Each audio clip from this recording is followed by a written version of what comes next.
Sidang pra-peradilan yang ditunda, kuasa hukum Peggy Setiawan menolak proses rekonstruksi karena yakin Peggy bukan otak pembunuhan Vina. Sementara hari ini, pengacara Peggy Setiawan juga melaporkan proses hukum terhadap Peggy di kasus Vina ke sejumlah lembaga untuk meminta pengawasan terhadap kinerja kepolisian. Lantas bagaimana nasib Peggy yang saat ini masih menjalani proses hukum untuk kasus pembunuhan Vina? Kita bahas bersama kuasa hukum Peggy Setiawan, Tony RM, mantan Kabar Eskrim Komjen Purnawirawan Susno Duaji, dan juga penasihat ahli Kapolri Arianto Sutadi. Terima kasih sudah bergabung bersama kami di Kompas Petang. Saya ke Pak Bung Tony. Bung Tony, ini kuasa hukum Peggy melaporkan ke Kemenko Polhukam. Apa yang ingin dicapai tim kuasa hukum dengan pelaporan ini? Apakah langsung ada jawaban usai pelaporan tadi? Ya, jadi kepentingan tim kuasa hukum Peggy Setiawan ke Menko Polhukam itu sebenarnya ya karena selain sekarang Polda Jawa Barat juga tidak kooperatif ya untuk menghadiri sidang pra-peradilan, ada yang lebih penting lagi. Menko Polhukam ya yang membawahi institusi Polri sebagai menteri koordinator ya Polri ya dalam hal ini agar melakukan pengawasan khusus ya atau bisa memanggil Bapak Kapolri terkait hasil pemeriksaan Rudiana yang katanya tidak ada pelanggaran. Itu disampaikan oleh Kadif Humas Polri ya dan hasil dari pemeriksaan Irwasum dan Propam Polri. Kenapa Bapak Menko Polhukam ini harus memanggil Kapolri dan harus mengusut dari hulu? Karena jelas-jelas 8 terdakwa, 8 terpidana itu diamankan oleh yang namanya Rudiana. Sementara Rudiana dalam putusan 3 perkara, baik nomor 3 atas nama Rivaldi dan Eko, nomor 4 atas nama Hadi Saputra dan kawan-kawan, dan nomor 16 atas nama Saka Tatal, Rudiana dalam kesaksiannya tidak mengetahui peristiwa pembunuhan itu. Nah, kemudian dia mengamankan berdasarkan keterangan Aep dan bahkan... Oke, jadi ada 2 poin yang disampaikan ke Kemenko Polhukam atau ada yang lainnya? Ya, pada intinya itu disampaikan sama tim kami yang ada di Jakarta. Itu, jadi itu yang kami ingin sampaikan kepada Bapak Menko Polhukam. Jadi kami ragu dengan hasil yang disampaikan oleh Kadif Humas Polri bahwa itu Rudiana itu ya tidak ada pelanggaran. Oke, tapi diterima tidak saat berusaha untuk menemui Menko Polhukam tadi, Bung Tony? Ya. Diterima tidak oleh Menko Polhukam? Bagaimana, Bu? Ikut diterima tidak saat bertemu untuk Menko Polhukam? Apakah diterima pertemuannya atau hanya melampirkan surat? Nanti dijadwal lagi, Bu, karena ini kan nanti ada audiensi, jadi untuk mengawali, namun disambut baik, nanti akan ditentukan waktunya. Baik, saya ke Pak Susno. Pak Susno, ini sidang pra-peradilan kemarin ditunda jadi 1 Juli 2024. Tapi saat ini sudah beredar kabar akan ada rencana rekonstruksi untuk Peggy yang ditolak oleh kuasa hukumnya. Apa rekonstruksi ini bisa dilakukan dan juga dihadiri oleh Peggy atau seperti apa ini prosesnya? Saya belum begitu tahu ya akan ada rekonstruksi. Karena mengapa? Berkas kan sudah dikirimkan ke jaksa penuntut umum. Nah, apakah rekonstruksi ini atas permintaan dari jaksa penuntut umum atau bagaimana? Karena kan sudah dianggap selesai pemeriksaan, sudah dilimpahkan, kecuali kalau jaksa penuntut umum mengembalikan berkas dengan permintaan agar ada rekonstruksi. Atau rekonstruksi sudah ada dahulu tetapi ada kekurangan. Jadi belum pasti ini ada apa tidak rekonstruksi. Kalaupun ada, sebelum berkas dikembalikan ini tanda tanya gitu ya. Jadi artinya ketika itu bukan dari pihak kejaksaan yang meminta untuk melakukan rekonstruksi, Peggy tidak perlu menghadiri rekonstruksi yang diminta oleh penyidik Polda Jawa Barat karena berkasnya saat ini sudah di kejaksaan. Bukan itu, kalau soal Peggy menghadiri apa tidak, itu lain persoalan lagi. Jangan dikaitkan dengan berkas. Artinya tadi kan ditanya akan ada rekonstruksi, maka saya bertanya, kok bisa rekonstruksi? Berkas kan sudah di kejaksaan, terkecuali berkas itu dikembalikan, namanya P19, karena ada kekurangan. Nah, baru dilengkapi, misalnya kekurangannya itu apa? Kekurangan meriksa saksi, kekurangan tentang rekonstruksi, nah itu harus dilengkapi. Tapi kalau berkas masih di kejaksaan, ada. Oke, baik. Saya ke Pak Arianto. Pak Arianto, ini kan dihadapi berbagai ada pra-peradilan yang ditunda dan juga ada penolakan jika ada nanti ada rekonstruksi. Apa yang bisa dilakukan oleh pihak kepolisian menurut Anda ketika keluarga juga mengkhawatir terkait penanganan di Polda Jawa Barat?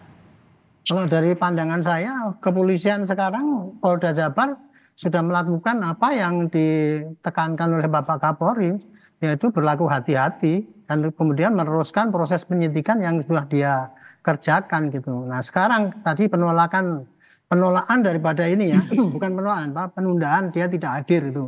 Saya juga tidak tahu ya alasannya apa gitu. Alasannya menurut Kompolnas adalah karena yang ditugaskan tidak. Bukan. Saya nggak percaya dengan keterangan Kompolnas. Saya soalnya tanya sama Polda Jabar nggak ada jawabannya. Karena saat ini Polda Jawa Barat sulit sekali untuk dihubungi atau diminta keterangannya. Saya menjawabnya gini. Saya sudah tanya Polda Jabar ya, kenapa kok tidak hadir, tidak ada jawabannya. Saya juga memperkirakan ya, kemungkinan dia untuk menjawab pra-peradilan itu kurang lengkap sehingga dia melengkapi lagi gitu. Kira-kira itu hanya perkiraan saya ya. Kemudian yang kedua, kalau untuk rekonstruksi ini tadi, saya juga tidak bisa menerangkan karena apa? Ini rekonstruksi untuk perkara yang mana? Karena sekarang penyidik Polda Jabar ini, saya kalau nggak salah ya, di samping menangani Peggy ini, juga menangani ada laporan polisi mengenai obstruction of justice. Itu loh. Itu ya, sehingga saya nggak bisa memberikan keterangan apakah ini rekonstruksi perlu dihadiri atau Peggy apa tidak. Nah, kemudian kalau yang pertanyaan ketiga, kalau untuk apakah Peggy perlu menghadiri ke rekonstruksi itu hak daripada Peggy. Kalau dia nggak mau datang nggak apa-apa, nggak bisa dipaksakan dia suruh berbuat rekonstruksi. Ya, penyidik juga pasti tidak akan memaksakan suruh rekonstruksi di bawah ancaman mau dikebukin dan sebagainya kan. Paling bisa penyidik nanti mengganti rekonstruksi itu dengan orang lain. Seperti yang terjadi dulu rekonstruksi tahun 2016. Itu kira-kira yang saya bisa sampaikan untuk memberikan penjelasan fenomena yang bergerak. Oke, Bung Tony, tapi waktu sebelumnya prarekonstruksi kan sempat dilakukan. Itu juga tanpa surat pemberitahuan kepada tim kuasa hukum atau seperti apa? Ya, dulu pernah ya awal-awal Peggy ditangkap itu dilakukan rekonstruksi. Itu kabar yang kami terima.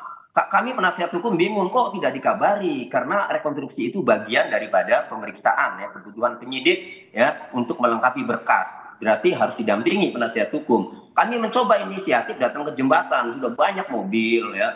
Setelah kami tanya petugas, ternyata itu bukan rekonstruksi melainkan survei bahasa anggota polisi saat itu, sehingga belum dilakukan rekonstruksi. Nah, kemarin ada kabar memang katanya mau dilakukan rekonstruksi. Sama juga, kami juga tidak diberi kabar. Cuma ada sikap dari tim kami bahwa karena klien kami tidak pernah melakukan perbuatan itu sehingga menolak jika suruh melakukan apa yang tidak ia lakukan. Itu prinsipnya, Bu. Pak Susno, ini kalau terkait dengan penyidikan yang dilakukan oleh Polda Jabar, ini kan ada kesulitan untuk menghubungi atau kita mendapatkan statement pernyataan resmi dari Polda Jawa Barat. Bahkan tadi Pak Arianto juga menyebutkan kesulitan.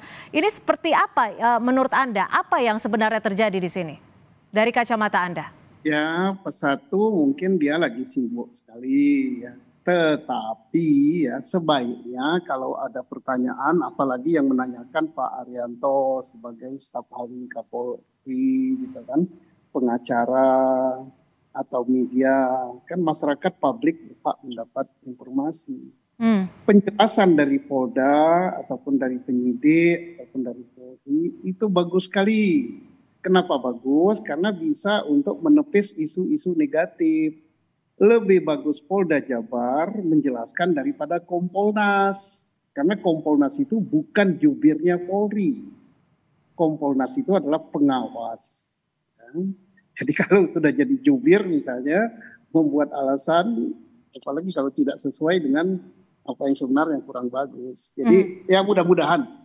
Artinya statement yang diberikan Kompolnas terkait ketidakhadiran penyidik Polda Jawa Barat juga belum bisa dipastikan 100% seperti itu ya Pak Susno?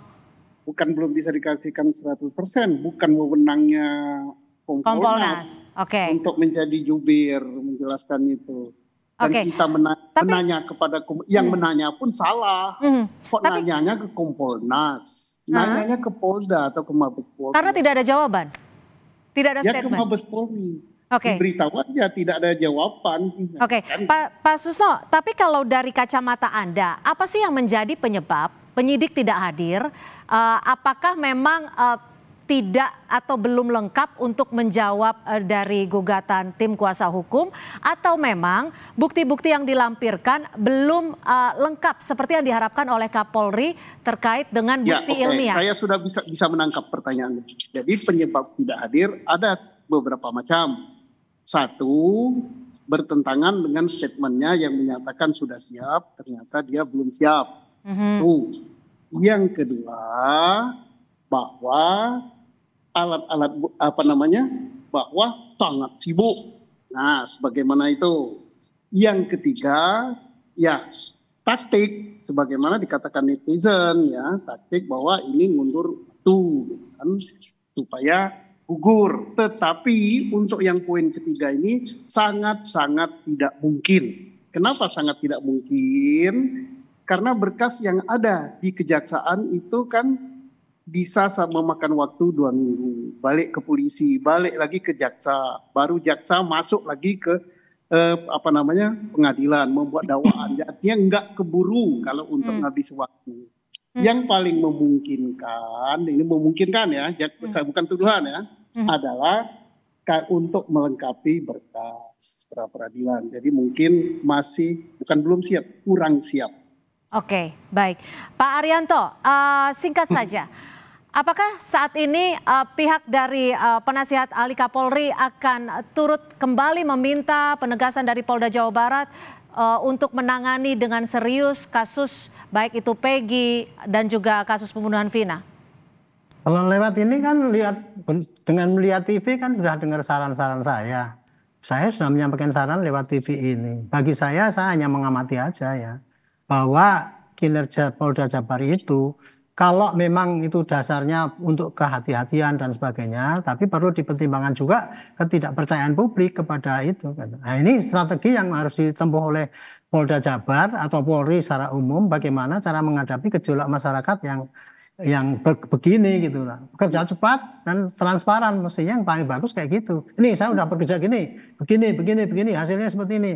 Itu baru agak puas masyarakat kan, dan dia diakui sebagai orang yang bekerja benar-benar dan serius dan transparan dan berkeadilan. Saya hanya bisa ngomong gitu aja, saya nggak usah tanya kenapa nggak gitu. Kan seakan-akan saya kan tidak percaya sama Polda Jabar. Dia sudah ngomong kerja keras kok, ya sudah, kerja kerasnya mana, tunjukkan pada publik, itu yang paling bagus kayak gitu.